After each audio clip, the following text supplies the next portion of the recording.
Hi, this is Terrence with the Forever Fit team, and this is Leanne. We're going to take you through an IT band, hip flexor, and glute stretch.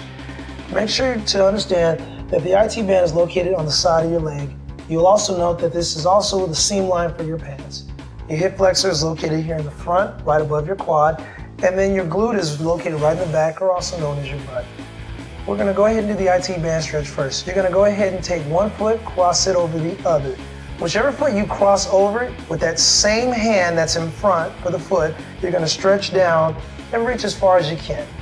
You're going to hold this stretch for 20 to 30 seconds, and then you're going to switch over to the other side. So now for the next two stretches, we're going to go down to the mat.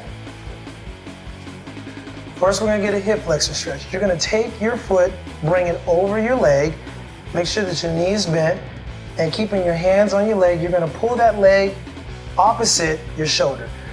So note how she's pulling her knee as close as she can to her opposite shoulder. And you're going to want to do that for 20 to 30 seconds, and then switch to the other side. And then we're going to go to a glute stretch. So now you're going to go ahead, grab your knee, and you're going to pull your knee as close as you can to your chest. Make sure you understand that your foot is off the ground, so your foot is not on the ground for this one, and you're pulling that in. You're keeping your chest upright, and you're keeping your back as straight as you possibly can. You're going to do that for 20 to 30 seconds, and then you're going to switch to the other side.